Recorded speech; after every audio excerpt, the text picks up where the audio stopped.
There are extreme concerns around this.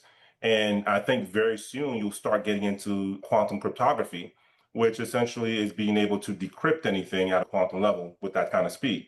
So if you layer that in to meet those, you're essentially looking at Skynet if you're putting this in place and you layer in quantum cryptography into this.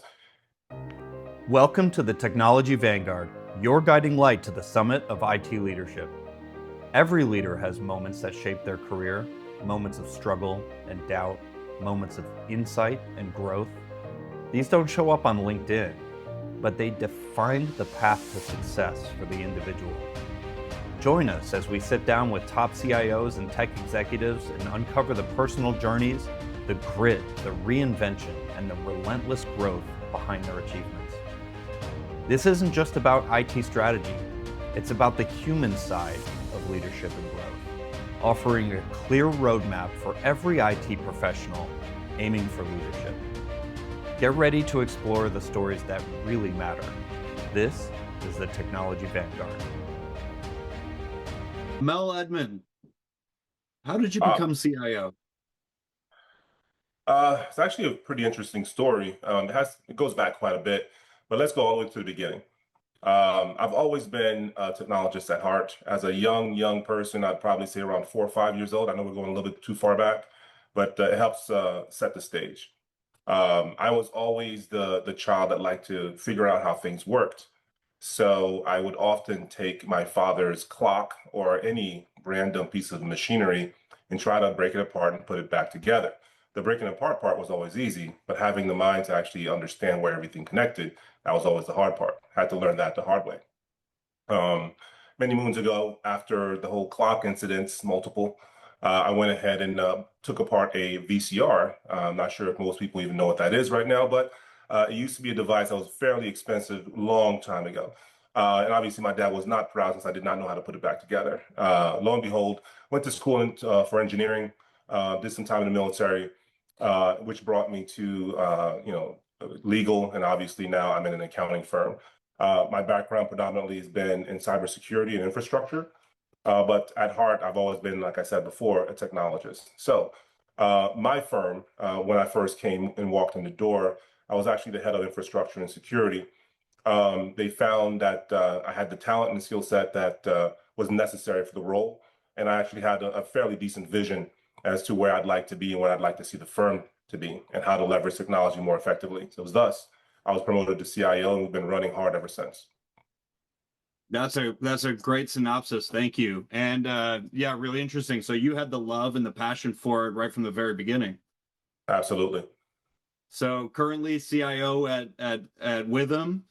Yes. Was looking through your past, very illustrious career.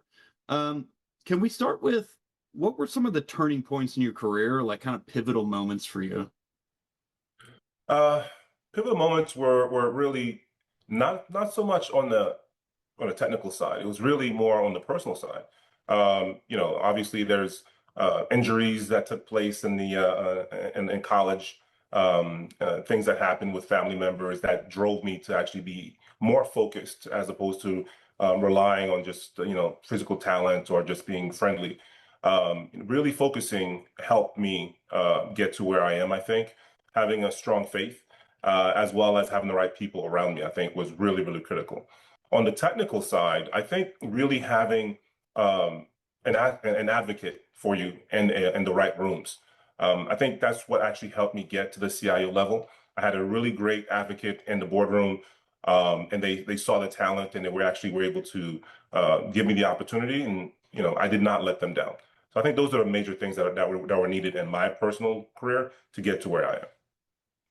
Yeah, that makes sense. So I noticed you said have the right people around me. What does that mean to you? Is that friends group, mentors? It's a combination of all. In the beginning, obviously, you have to have the right people around you to make sure that you're always pushing yourself to be the best version of yourself. Whether that's personal, whether it's religious, or whether it's professional, all those play into the person that you are at any given time. From a technical side, from the professional side, what I would like to probably point out is, how always have somewhere to shoot for. and always have someone to actually help you guide you through that point. So earlier on, I had a great conversation with one of my mentors, and he actually laid out and said, "Listen, you're intelligent, but it takes more than just intelligence to get to the manager level, to the director level, to the and beyond. You have to have soft skills." So working on myself as not just a technologist, but as well as a communicator, a presenter, was critical. Getting to the CIO role, again, intelligence was great to get you in the door, but being strategic helps you stay in that door. Yeah, absolutely. I mean, you could be the most intelligent person in the room, but still kind of stick to your corner of IT, right? The ascension to an actual leadership role is totally different. Actually, perfect segue into a game I like to play called Then versus Now. So, leadership in particular, what was leadership to you when you were 20 versus what leadership is to you now? Leadership when I was 20 was ROTC, marching, and looking up to someone and following what they're saying. So that was sort of like the military mindset, right? Hey, that's the lieutenant, that's the major, you have to follow what they say. But that was that side of the coin, and trying to understand what that person is trying to do. Um, as an adult, obviously, that's changed. Where in my current seat right now is really, I see leadership as a mentor, an advocate, and someone who's willing to show you the right way versus just telling you how to do it. I think that's the big difference between what I call managers versus leaders. That's a yeah, that's a great answer. I love that. Okay.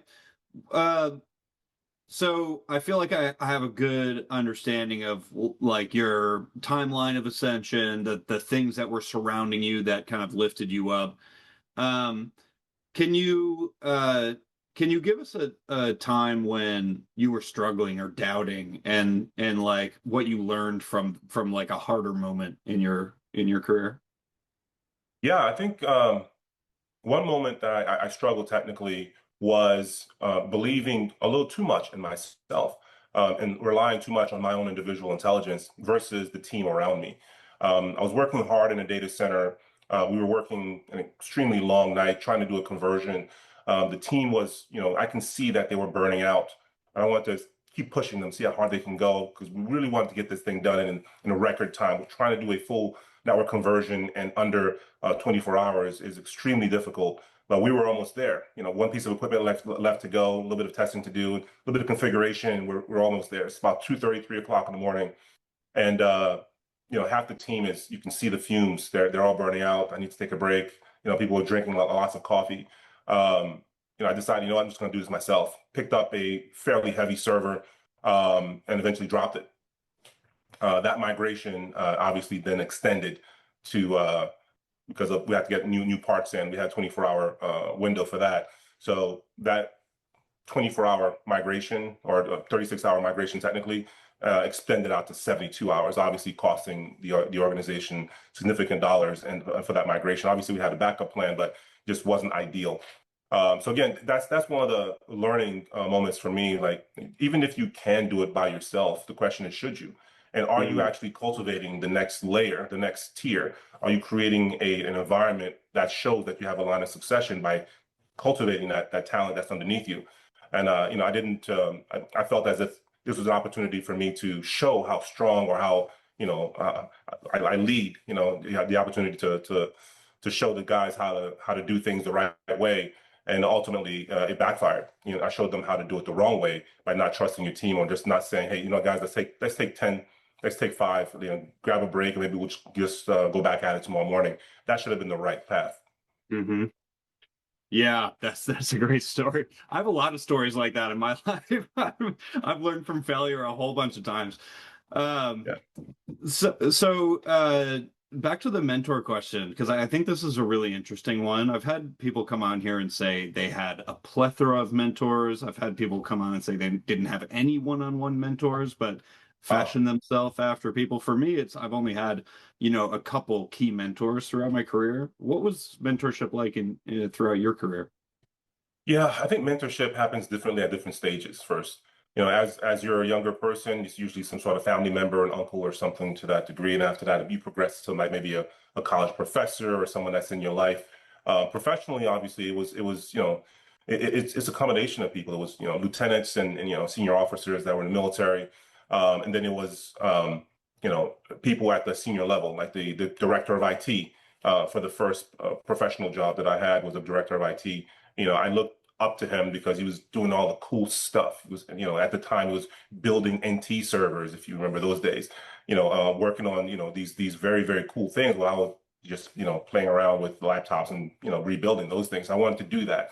So he actually said, listen, if you really want to do these things, you have to go through this, all right? And understand you will fail multiple times, but the key to this is for you to continue to keep trying and leveraging the skills and the people around you. And obviously, you progress in that way. I mean, even to this day, I have several mentors. I mean, but again, these are different facets of your life. And as you progress, you need to have someone else. One person that is, ex-Army intelligence, former CIO of one of the largest firms, largest accounting firms in America. He and I talk pretty much quarterly or maybe every couple of months.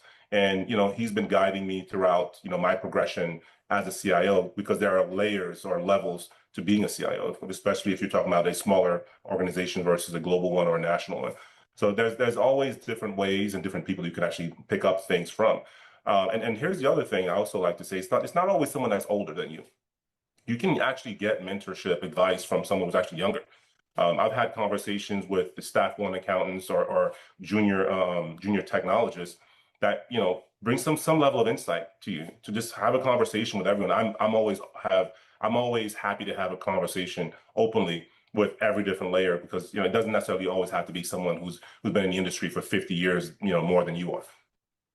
Totally. And I guess as we get older, that's just going to be more and more true, right? There's going to be Exactly. more professionals that have more insight to offer that are younger than us. Exactly. That's a really great point.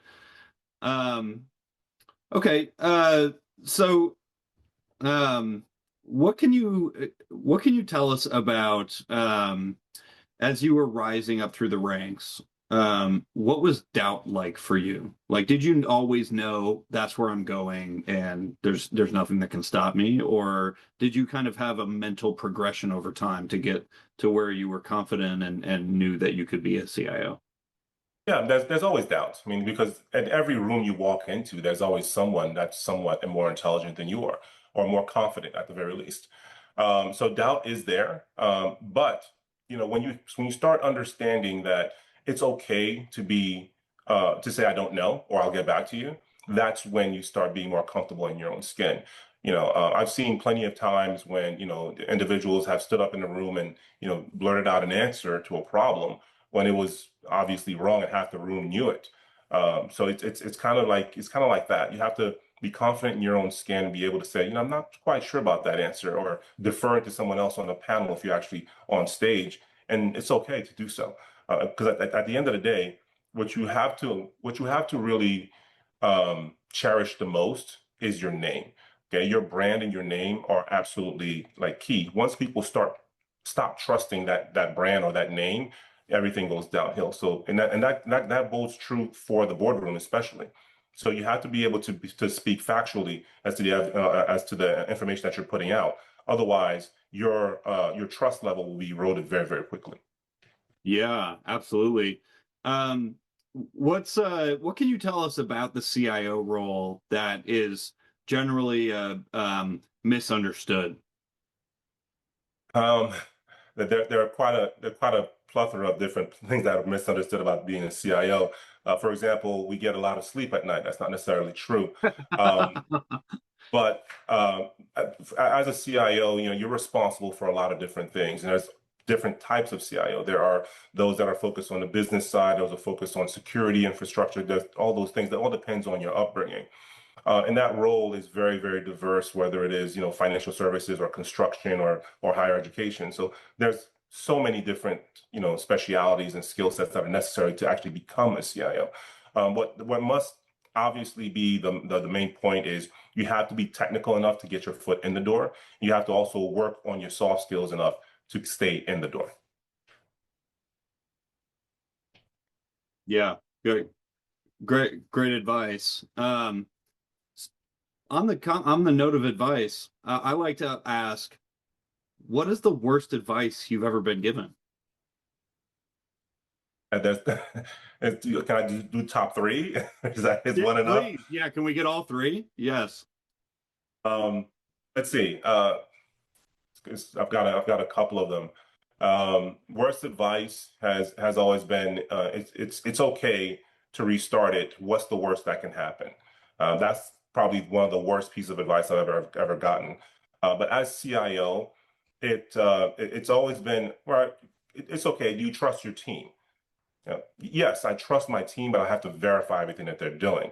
So the term "it's okay to trust your team," yes, it is, but there has to be a dot behind that that says "but verify the work," because ultimately, heavy lies the crown, right? So if you present evidence based off of your team's information that is not factual, then ultimately you're the one presenting that information. And again, the whole point of being an executive is you have to be a trusted advocate or a trusted professional in that room. If that trust begins to erode, you will quickly find yourself out of that door. Let's see. I think I have one more. Um, I know. Every business line has different busy or highs and lows. One thing that you definitely do not want to do is, push the team to the point of a calendar wise to the point of a holiday before you start doing a serious update. The reason why I say that is because you're in the process of doing an update. Okay, it's right before holiday. Everyone's mentally checked out. You're thinking, okay, this is a great time to do it because most likely everyone in the office will most likely be, gone, or if something breaks, it's not a problem. The issue with that is the people bringing you the people that are there to back you up, as far as like the vendor, they're also on vacation. So there's your other issue. So proper time management, proper project management is critical. You can always schedule, updates maybe later on in the day or those sort of things. Always leave yourself a buffer to say, hey, you know what, I'm going to do this on a Thursday night so that just in case something goes wrong, Monday I can have somebody come in and assist, or maybe Saturday. Never do something like critical that depends on hardware or delivery. If something fails, doing something like that on a Saturday night, like right before Memorial Day weekend. Hmm. What was the worst advice part of that? Maybe I missed it at the front. I would probably say just trust what your team says. And for me personally, you have to verify everything because again, it could potentially erode the trust. And having trust is probably your greatest ally when you get into that boardroom. Yeah, it totally makes sense. What about best advice? Best advice: put the right people around you. They're like buttons on an elevator. They can either bring you up or down. That's a good one. You had that one buttoned up too, like Uh, buttons on an elevator. I love yeah, that. I'm gonna steal that from you. go for it. Anything else come to mind on best advice? I love this section. Best advice, technically, always have a backup. It kind of goes right in line with the worst advice that I got from the previous question. Always have a backup, and no matter what, be proud of the people that leave you for a better job. Okay, and that sounds kind of strange, right? What that to me, I didn't get it when I first when I was first told that advice, but if you're training people the right way, that means they are talented and they are sought after. It's okay to allow them to move on.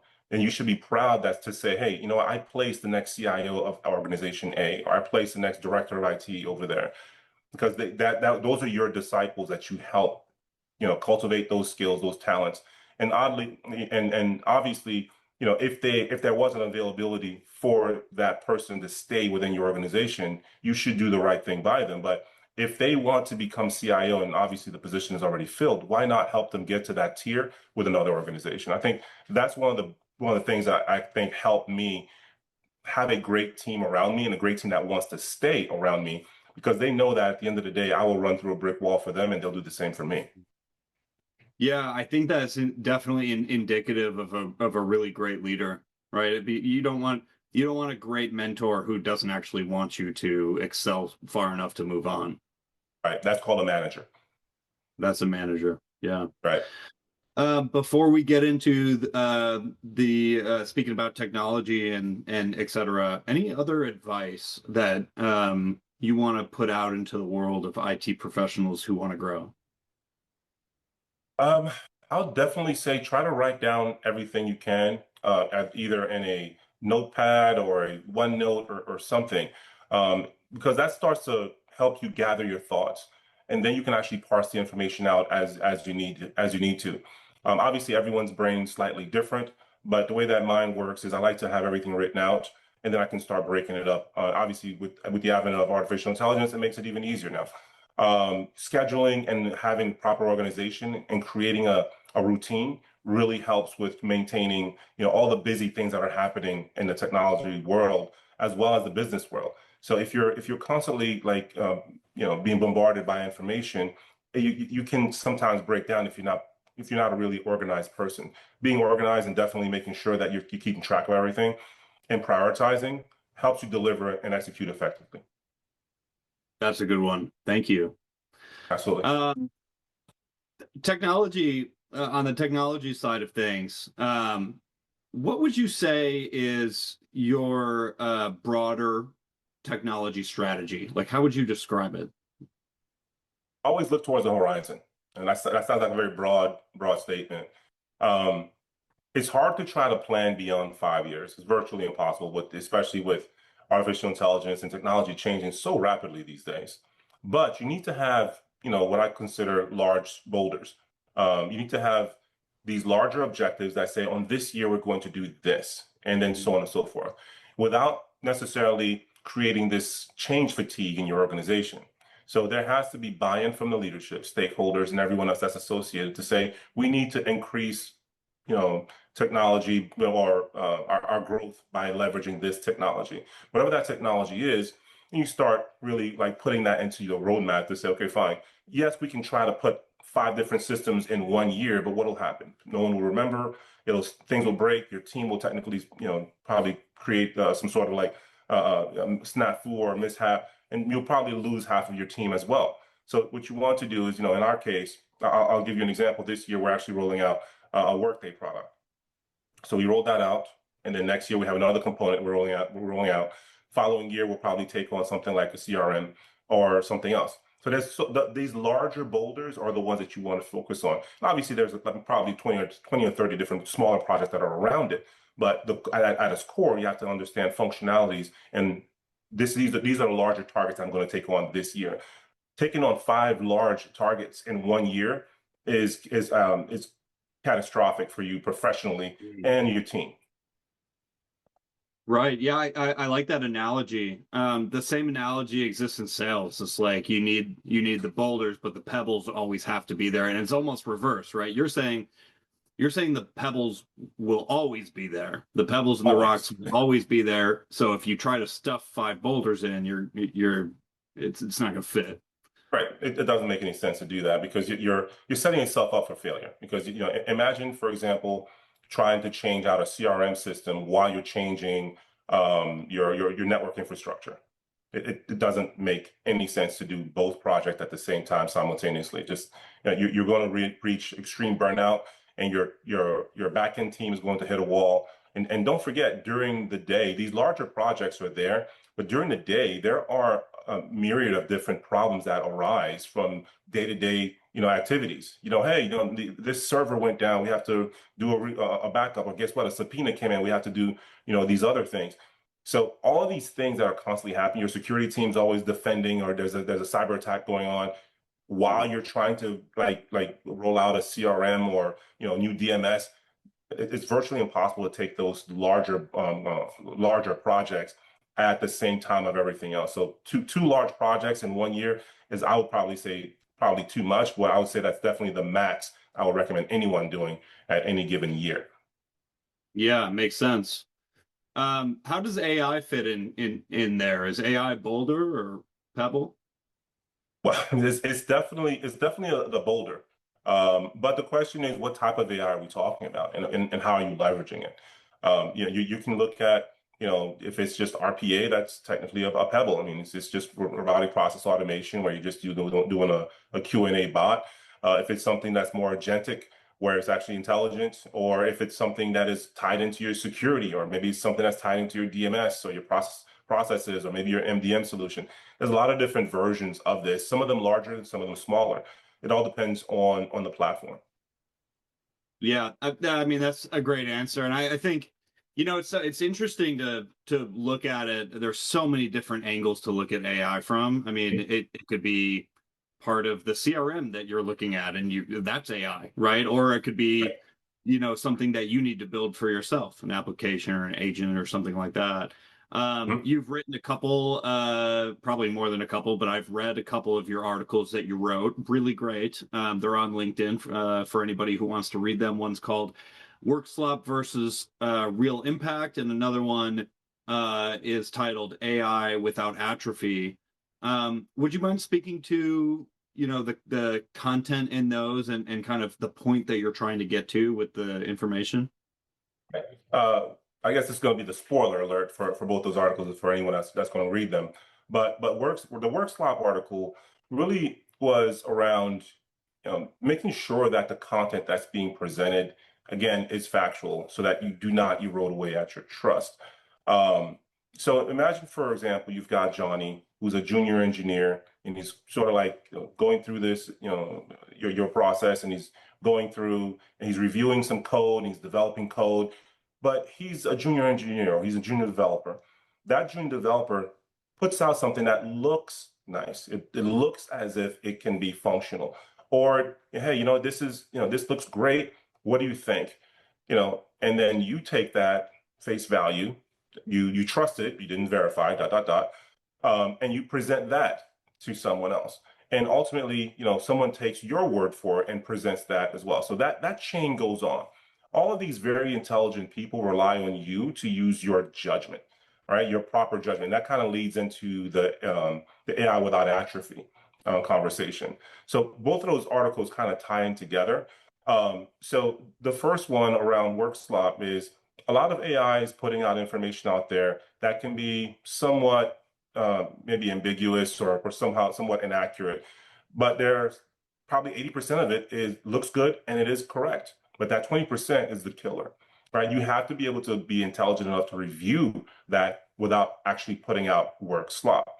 Now, to the second article around AI without atrophy, when all this information is out there in the world, now you have AI pulling all this information.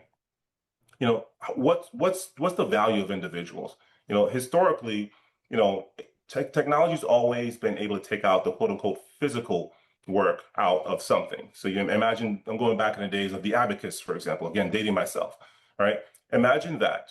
Now the calculator comes out. Oh my God, it's going to end all of accounting throughout the world. Guess what? We have more need for accounting. AI is the exact same thing. It's not going to take over everything. It will impact some verticals and drastically.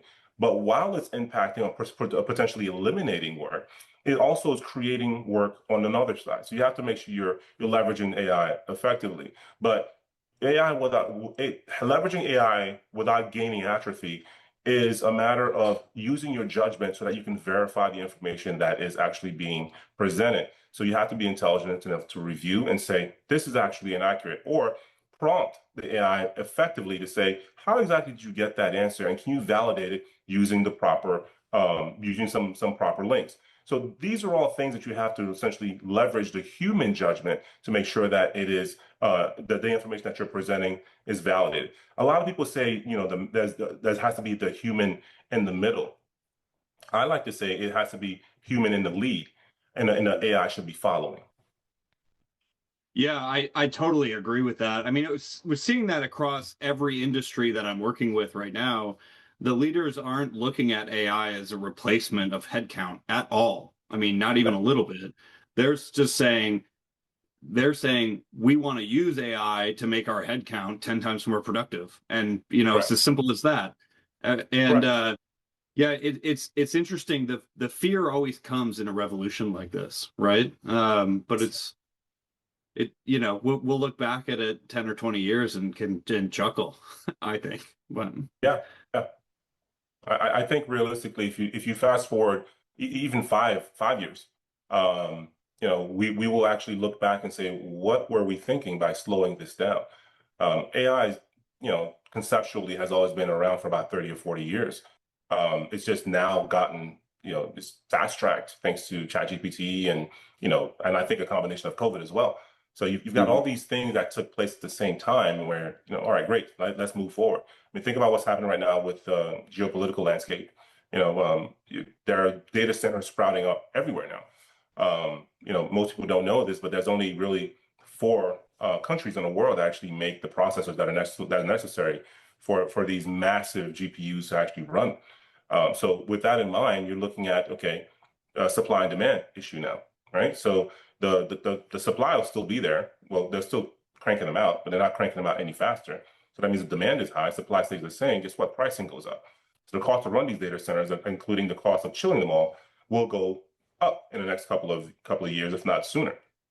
What that means is that those costs will automatically be passed off to the customers of those data centers, software companies or whoever, which means those costs will also then be passed off to the consumer themselves, people like you and I that are actually leveraging this technology that is actually sitting in that data center, which is dependent on those GPUs. So all of that is kind of like a whole chain. And what I think is you'll see significant software and technology increases over the next 2 years. Yeah, really interesting. So what can you tell us about how you are leveraging AI now, more strategically, more kind of business oriented as opposed to the broader perspective? Yeah. So there's a lot of different ways that we're leveraging AI. We're leveraging it from, user onboarding and offboarding. One of the things that I'm just using that as one as the example. There's at least another 10. Onboarding and offboarding, trying to automate that process to make sure everything is standardized. We have processes in place, but sometimes they kind of go awry. You have to put in the right if-then statements that says, hey, if this person resides in, let's say, California, you have to follow these California mandated rules versus if somebody lives in, let's say, Arkansas, there's a different set of local governing rules around that. So all of that, the institutional knowledge that's actually sitting in the HR team can get poured into artificial intelligence so that they understand, one, what the process is, what the regulatory statutes around that process, and creating that account accordingly. This way, HR does their job autonomously, then hands it over to quote unquote an IT bot that now spins up the account and creates everything else accordingly. But you had a question. Cool. Yeah. Well, I wanted to stop you before you moved on to your next example. Thank you for finishing your thought there. So, what I want to ask is that workflow that you're building, is that an agent, an application, just a simple task? What does that look like to you? It's a combination. So you have to have integrations into your ITSM system as well as your HCM system. So those have to meet somewhere in the middle. So regardless of which AI that you decide to leverage, if the HCM system already has an AI built into it, great. That can be your source of truth. Or you can leverage your ITSM system. That can be your source of truth. But there's always a human trigger that's involved in that. So for that example, let's say Jane Doe is going to start with us next week. The minute she signs off as accept, right, a message, they should get a link that on their personal device saying, welcome to the firm. Please follow these steps to continue your process, which is, verification of identification, whether it's a license, passport, whatever that you actually have. It goes through and enters your name, whether it is Jonathan, you prefer John, whatever, your name, preferred name, address, all this information, which we consider as basic information, you get that beforehand. And now, based off of that information, it goes into the HCM system, creates your payroll, all this other stuff. And then it tells the ITSM system, hey, ITSM, go into Active Directory and start creating this account based on the information that I actually extrapolated from the individual. Okay, so now it knows only to send the ITSM system the relevant information. That system, which is the HCM, should not send any information such as like payroll information, personal information, anything like I have a disability. None of that matters to the ITSM system because it will not be extracting that because that doesn't help create the account whatsoever. So it goes through, does all of that. And then once that is done, let's say, John, let's call her Jane Doe. Jane Doe starts in 2 weeks. Now you're looking at a situation where you have the account created in ACM, accounts created in Active Directory. Now what else can you automate? How about procurement? Now that system says, okay, great, assign laptop number 7 to Jane Doe. Where is she? She's in Arkansas. Great. That's her address. We're going to ship it to this office. If it's a remote person, there is no office in Arkansas. Okay, great. If that's the statement, then we'll go ahead and grab the local address. We'll send everything to that person that way. All of that essentially happens within minutes. And they even get a FedEx tracking number that says, "Hey Jane, welcome to the firm. Here's your tracking number for your laptop. Please take a look. Please let track it accordingly." So all of that basically happens autonomously, and the IT team doesn't necessarily need to be a 100-person team anymore. You can actually shrink the end user experience team to be shorter and push everybody else over to like an AI or development team.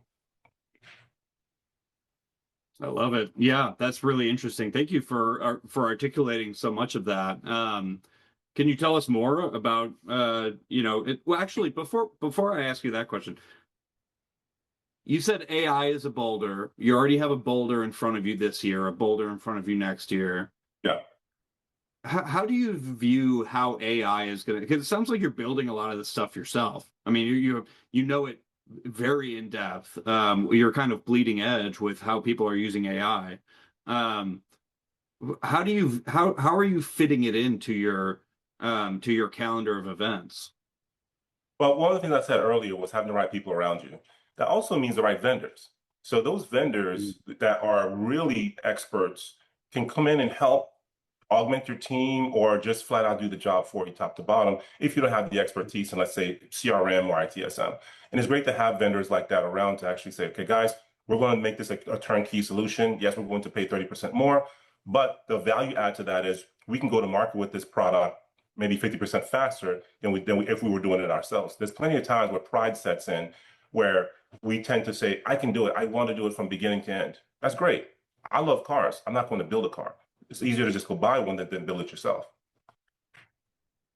Yeah, that's great feedback. And I think that's totally true. It's a village, right? It's a village of people, and it's not just, it's not just people that are directly with your organization. It's, who are you leaning on that it can bring expertise and doesn't necessarily have to be a high paid permanent individual.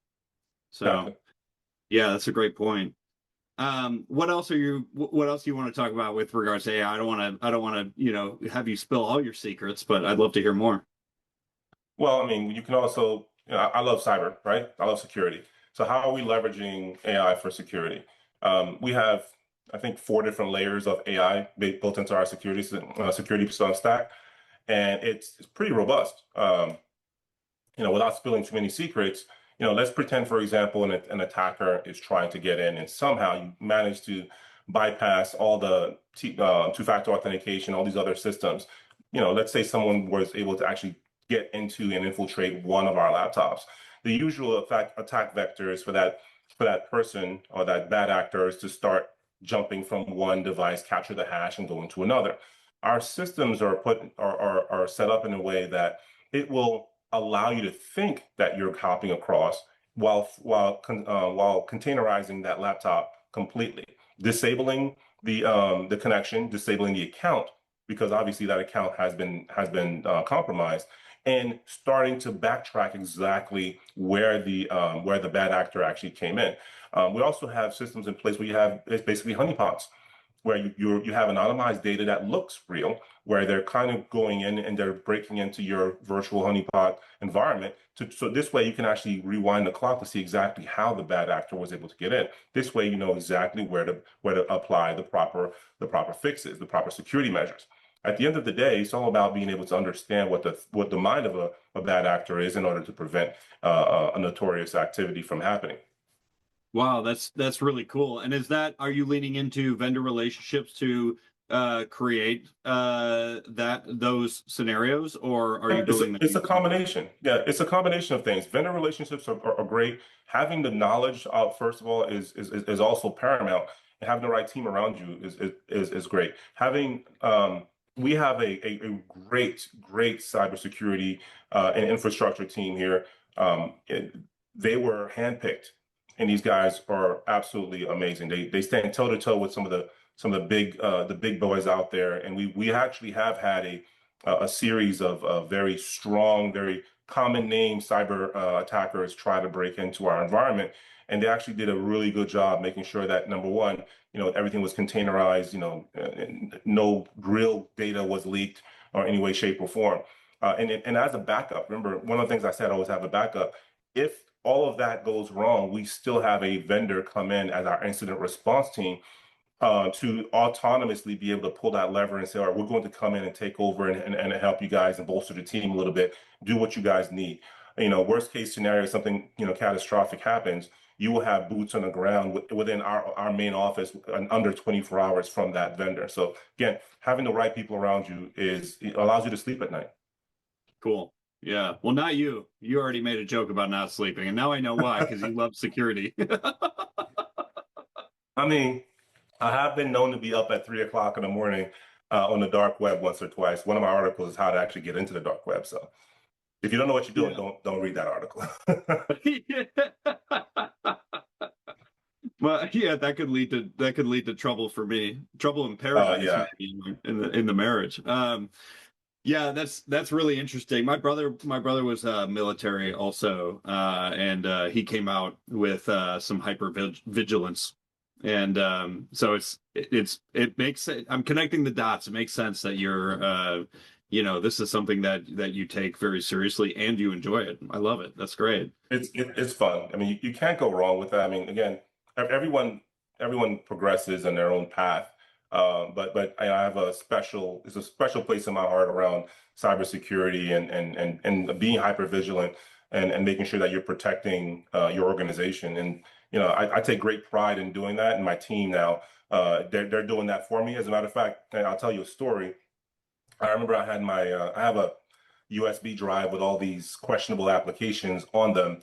And I plugged it into my work laptop, and my team completely locked out my entire account, my computer, everything, because it saw, I think the Jack the Ripper was the application. Jack the Ripper spent up the application, and it started to do like basically like a wireless network sniffing, and it's basically like a hacker tool. It's old school, very old school. And my team saw it, locked down the drive, locked down the computer, locked down my account because it was behaving as if it was not used to doing that. Because obviously, if you have user behavioral analytics on your systems, it'll be able to say, this is not what Amel normally does, or this is not what Bob normally does. We need to go ahead and investigate this. And if the risk is high enough, they'll lock out your account, basically autonomously. Hmm. Yeah, that's really cool. You just wanted that day off, I take it. Shh. Yeah. Um, yeah. So on the subject of security, I wanted to ask you this question. Mythos by Anthropic has been blocked from being publicly available because of its hacking capability. Basically, taking an average hacker, making them much better, or taking an average person, making them capable of being a hacker in the first place. Right. So, what do you see happening there, and what's coming? It's the reason why is we're not necessarily first. It's not the first AI platform to actually do this. People were doing this with ChatGPT 3 or 4 years ago. So just keep that in mind. The reason why is it's the speed that Mythos has, and the power behind Anthropic that's behind it. So that's why it was kind of like, wait a minute, this is a little bit too much. But I agree. There are extreme issues and concerns. I'm not going to speak badly about it. It's a great platform because I've tested it out. It looks great. But there are extreme concerns around this. And I think very soon you'll start getting into quantum cryptography, which essentially is being able to decrypt anything at the quantum level with that kind of speed. So if you layer that in to meet those, you're literally, I'm not sure if what was that, StarNet from what is that, the movie with Arnold Schwarzenegger? Oh, Skynet? Terminator, Skynet. Right. So you're essentially looking at Skynet if you're if you're putting this in place and you layer in quantum cryptography into this, Mm. where's the judgment? Just because you have AI and you can do something, the question is, should you? Some of these applications, while they look amazing, they have all this potential. The potential for it to be leveraged in a negative way is also there. So that's why you have the military and the government actually are saying, these things should be blocked, and they're going to block certain IP addresses, and wherever the data center is, they already know about it. They block that entire data center. Mm. Yeah, interesting. I've been following what's happening there, and a lot of these the more premier security companies are getting access to it and trying to prepare for it. But I wonder how that's going to ripple out into the market, because if three companies are really well prepared and then their competitors aren't, it's going to narrow the market down. I guess it's already pretty narrow in security anyways, but it's You interesting have to you have go the ahead. big players. I mean, CrowdStrike is one of them that's actually working on it. But what I see is, as you start figuring out how to re-engineer or try to protect, quote unquote, from it, basically you're re-engineering the platform. These guys are going to come up with their own to counter it. So it's going to be, Mythos 2.0, let's say, but under the CrowdStrike umbrella. And they'll label it something different, and it's basically a counter to it, a counter defense system. And that's what always happened. I mean, you can look at, all the way back in the days of, let's say, Nitro Zeus, where, I'm not going to say anything, but one country released a program that potentially, allegedly, went into the infrastructure of another country and shut down their uranium program. All right, that program itself was actually then captured, re-engineered, and released to another country, a neighboring country, and it just kept going on from there. So those are the things that I see will eventually happen. But these are they're pretty much par for the course, but that most people don't really know about. Yeah, interesting. Um, okay, well, we're winding down here. What else do you want to chat about on the technology front or career front Yeah. before we part So ways? so on the career front, I want to point out that for those who want to really grow and mature in their role. We talked about having the mentors, but how do you reach these people? How do you find this unicorn of a mentor that you're looking for? You can go to conferences. There's always a good way of doing that.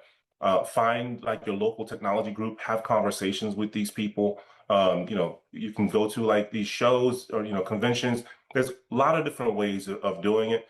I use LinkedIn, pretty exhaustively, but it helps me like spread the message that I'm trying to get out there, meet other people. I've got a CIO circle of 100 plus individuals that I talk to almost regularly. So when these incidents happen, it's all hands on deck. We're on a Teams channel. What are you guys seeing? What's happening with this one or that one? And we also all help each other out. All too often people assume that CIOs are all trying to compete against each other. While our companies are competing against each other, CIOs technically don't. Think about it like this: you are one person, you're the only person at that level, at that title for their entire organization. So when you need help, you have to reach out to your CIO peers. So this is why we always try to have that brotherhood of CIOs, where we always have the conversations, whether it is focused on your discipline, whether it's financial services or accounting or automotive, whatever it is.